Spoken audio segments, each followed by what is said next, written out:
Living Heritage is designed to highlight, examine, and celebrate elements of the rich cultural heritage of St. Kitts and Nevis. Journey with us as we explore our distinct and immersive culture. Welcome to a life of pride in our past and confidence in our present and future. Welcome to Living Heritage. Welcome to our special Nationhood series of Living Heritage, ICH documentary series of St. Kitts and Nevis. During independence, among other things, we applaud our national heroes. The Right Excellent Sir Robert L. Bradshaw, the Right Excellent Sir Caleb Azariah Paul Southwell, the Right Excellent Sir Joseph Nathaniel France, the Right Excellent Sir Simeon Daniel, and our only living national hero, Dr. the Right Excellent and the Right Honorable Sir Kennedy A. Simmons. Today, you will hear about two of our Federation's trailblazers, the designer of our national flag and the composer of our national anthem.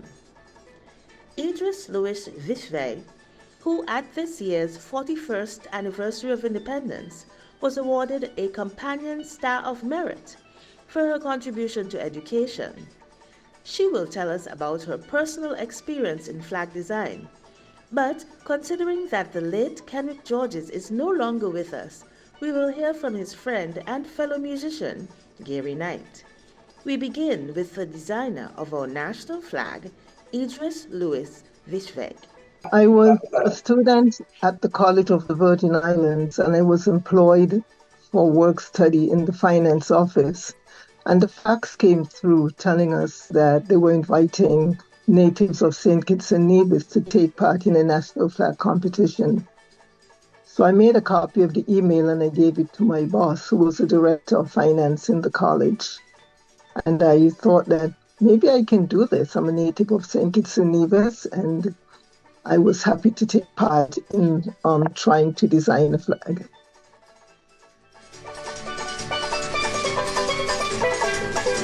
First of all, I thought about our history, where we came from. And I know that most of us are African by descent. So I did some research on Africa.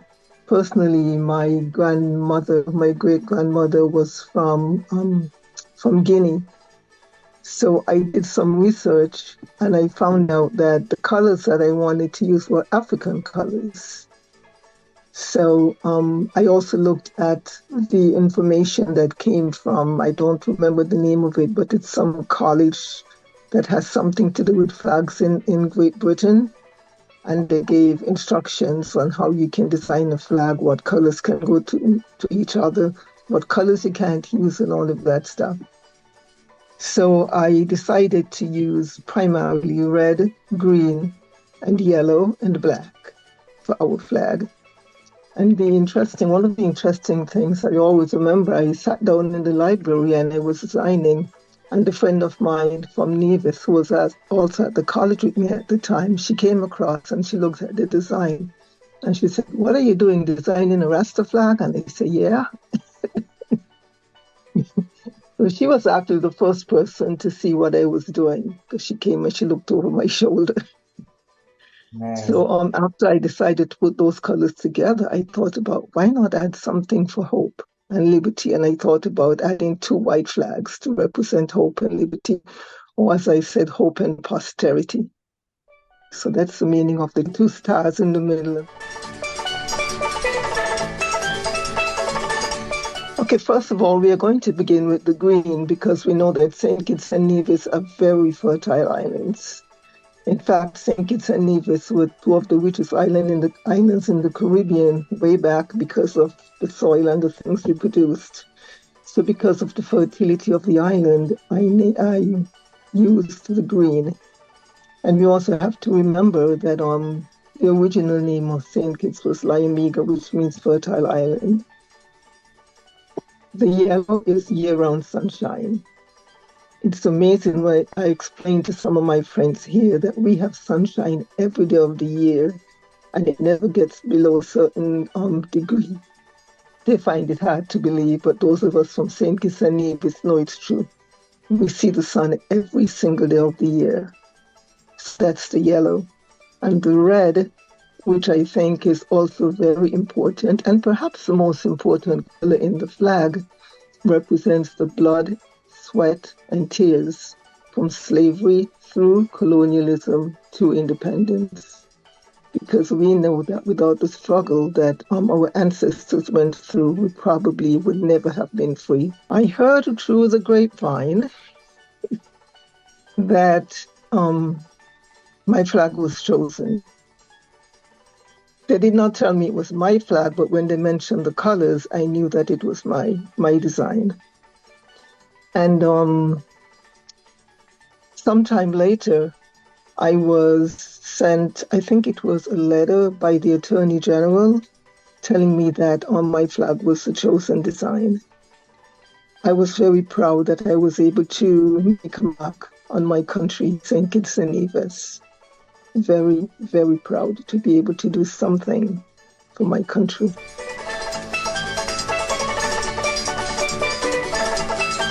I'm happy to see that because it shows that we have pride in our country. And I also see it in a lot of different ways. I mean, almost everything I can see our flag flying, and people take a lot of pride in flying the flag. A lot. Whether they're in St. Kitts, Nevis, America, everywhere I go, people know that I designed the flag. They come up and they tell me what a great flag it is. Oh, we have the best flag in the world. That's what I'm doing. And I agree with them. Not because I did it, but I agree with them.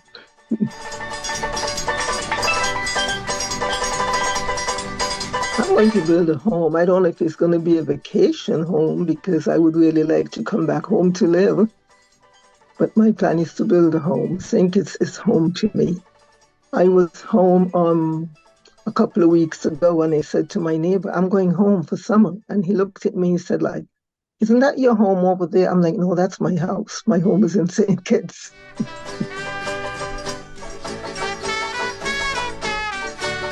I think it's important for Kittitians and Nevisians to give back to the people at home who are less fortunate than we are.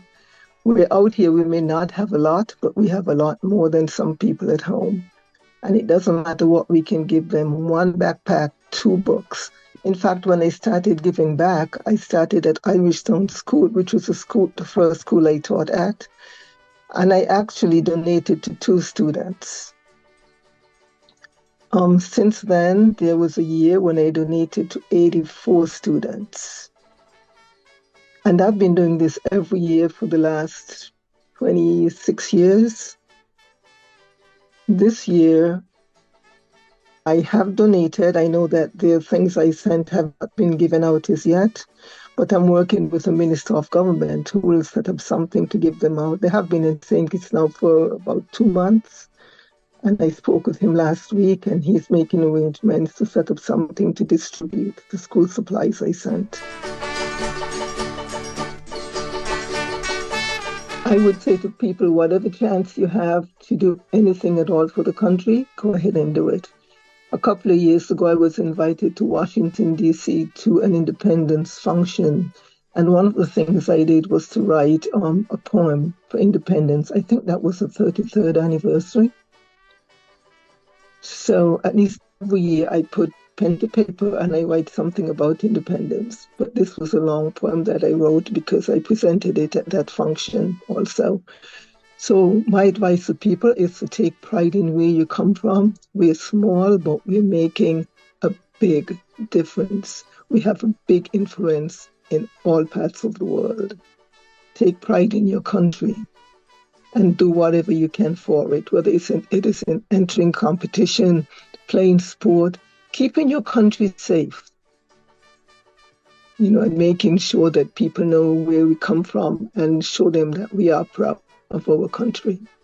The Twin Island Federation made its mark in history, forging ahead with resilience and a shared vision.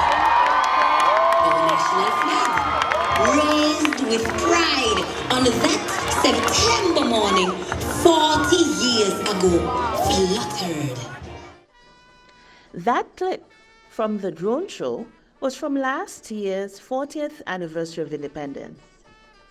We'll be right back with another clip from St. Kitts and Nevis's national broadcaster, ZIZ, of an interview with composer of the St. Kitts and Nevis national anthem, Kenrick Georges.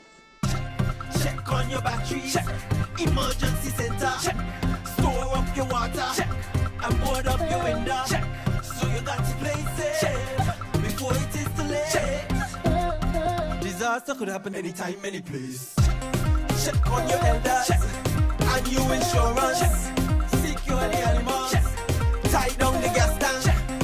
Don't intoxicate. Check. You got to play it safe. Disaster could happen anytime, any place.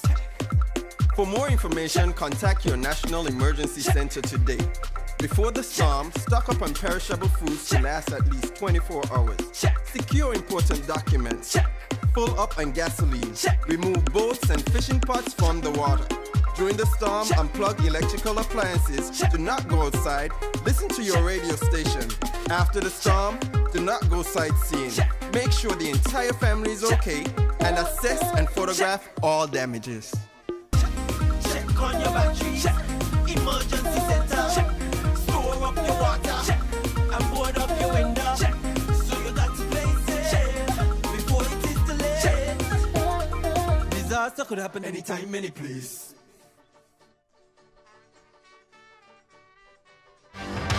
That's what I'm talking about. Wait! Okay, now, from the beginning. Hit it, boys. Welcome to the St. Kitts Craft House. This is where life begins. And what we create will leave you speechless. We train, we create, we promote, and we maintain the highest standards. Experience life for yourself. The premier craft and production facility in St. Kitts and Nevis.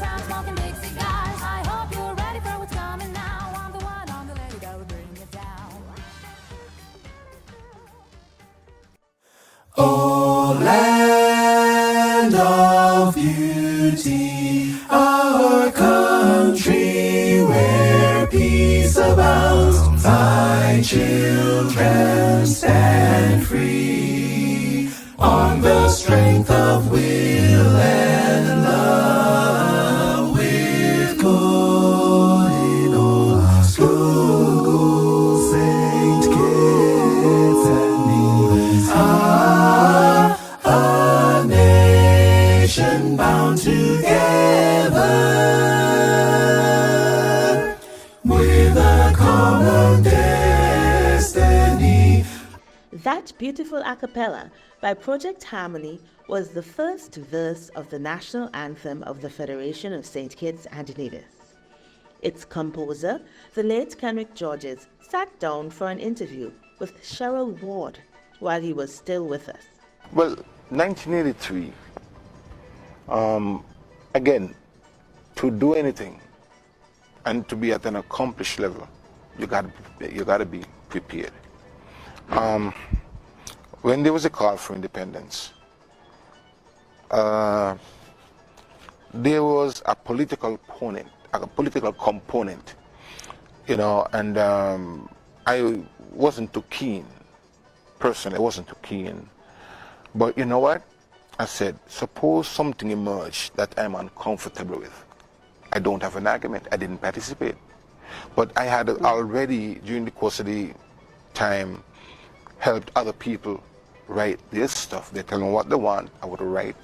And all the songs that entered the competition? Yes, I did. So you were competing against yourself? That's fine. I have no problem with that. No, you know, because I mean, I understand one thing. I have certain, some people call me a philosopher because I think about life. And one of the things I always figure is that to be successful in any competition, stick to the criteria, know the field, and be different. You would always win. I have always had strong sentiments about my country. I love my country so much. And that has driven me. And the coat of arms says country above self. I knew that concept since I was a kid. You understand? That came into being at the turn of independence. So I said to myself, I have to take part. I have to write something. If something emerge that is better than what I submit, as far as I'm concerned, I would be happy with it. So it was the very last day of the competition.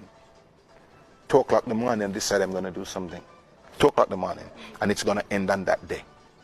So, no. I'm saying that the competition. It was due to end on that day. And I started 2 o'clock in the morning. I wrote the lyric. I wrote the music. By 6 o'clock, I was done. I got out of my house, went to Mrs. Gums on Greenland, a piano teacher, and I said, "Would you please play this for me?" I don't know if she knew me. At what time? It was after 7. She was still doing breakfast. 7 in the morning? Yes. And this was the final day to submit. So I went to her and she played it. She said, this is good. I said, okay, thank you very much. She played it, put it on a tape, and I submitted it same day, the competition. Sometime after that, I was alerted that they wanted to see me, the committee wanted to see me, and they gave the information. It still didn't sink in. They gave it that you had won at that point? Yeah, because, there's some preparation going down and so on. And one of the amazing things was that some people chose not to believe that it was done in such short a time. But my convictions with respect to my country and sentiments, emotions are extremely deep. And it doesn't take a whole lot of preparation to express how I feel. So that was it. And as far as I'm concerned, that has been my high point in my whole musical career. Well said, Kenrick Georges. We now invite you to hear what his friend and fellow musician has to say about the humble music genius, Kenrick Georges.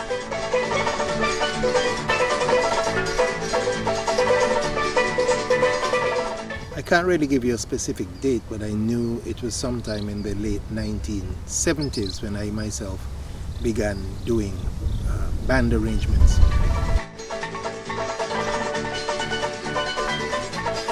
So I knew him mainly initially from his work with Grand Dash 2 Express, and he's mainly a trumpeter, but he's also a brass musician, brass and saxophones.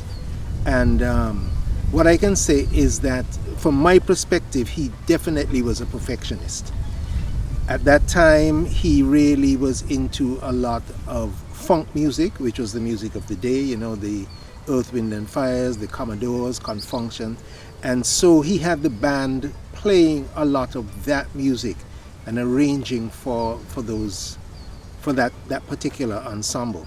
And because of his awareness and his knowledge of that, he really was a rigorous musician that made his musicians work hard and practice hard.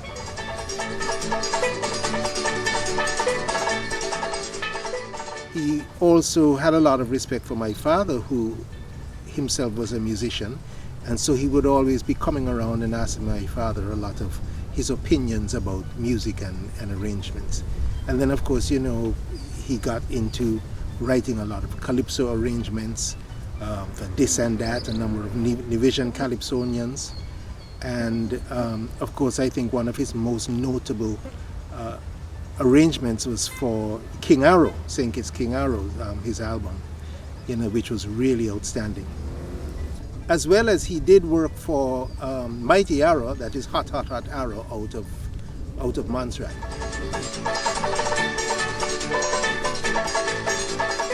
Well, he was a very humble person.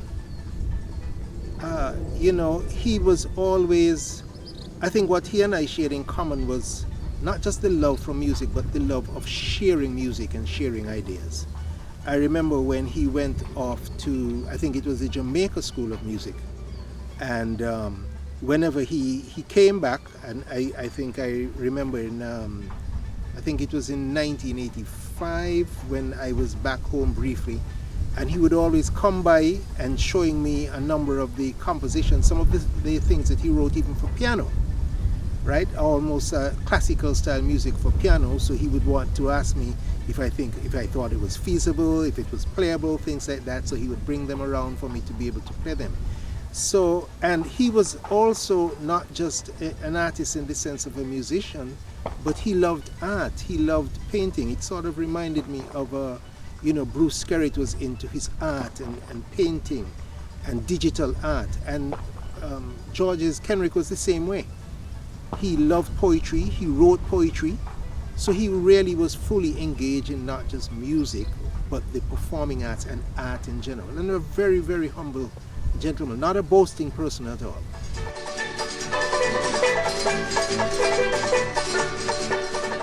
He was a creative genius, and he went off to school, and even within his learning, when he was working on his degree in music, and he shared a lot of his experiences with me. Sometimes I would be in New York and he would contact me, and he would share a lot of what he was actually doing and talk about how he was working with his professors, because as you are aware, I too did go off to do my bit of studying, before he did, but he's older than I am. But he really, again, like I said, loved to share ideas, share music, and is very humble and had a lot of humility with what he did.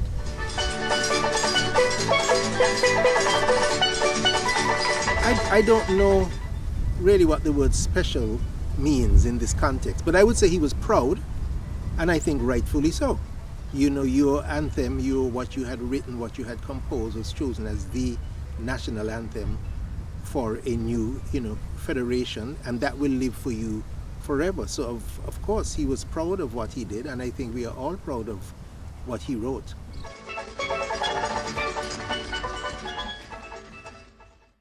I don't know if I can give you.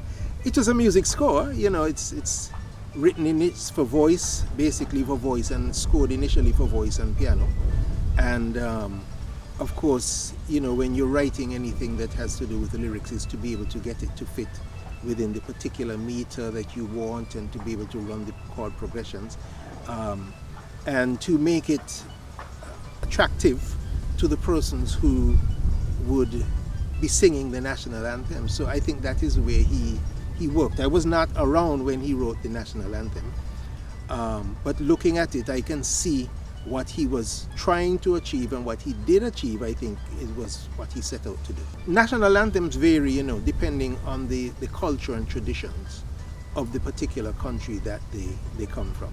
So you find that there are some national anthems that are more classical in nature, because that was, what they came out of.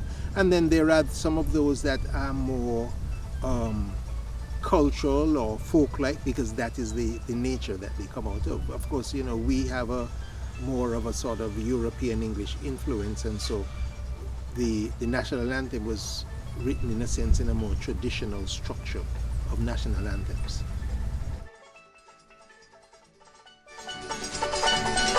I think that persons don't realize the power of music. Personally, I think that there is too much focus on the commercial aspect of music. I myself, I focus a lot on music education. A comment was made to me some time ago that a person said that I have not contributed enough. I think mainly because they're looking at me, at what other people have recorded, and I have not recorded a lot of my own personal music, but I have written for quite a lot of musicians. The Calypsonians, the list of Calypsonians I've written and arranged for, it's extremely long. And, even my engagement with the GI Brass, when I took over as the arranger. And I have always been fully engaged in music education, whether teaching privately. Even now I'm fully engaged as an assistant chief examiner for music for CSEC Music, CXC Music. What I would encourage young musicians to do is, while you are all excited about being on a stage in front of 500 people and you jumping and you're wailing, try to hone your craft, because there are 1,000,001 of them out there like you. And of course, if you get the right handlers, you can move far. But for your personal development, try and learn some music. Try and learn fundamentals and rudiments of music, so that you are able to function in more than one context. Thank you for viewing part of our Living Heritage Nationhood series. Go to our social media, That's Facebook at SKNICH or ICH SKN, YouTube at St. Kitts Culture, and X or Twitter at St. Kitts Culture, where you can find the rest of our episodes in our Nationhood series from both Living Heritage as well as from our live show, The Cook-Up. And don't forget to like and subscribe. Thank you for viewing, and remember, together we can safeguard our living heritage.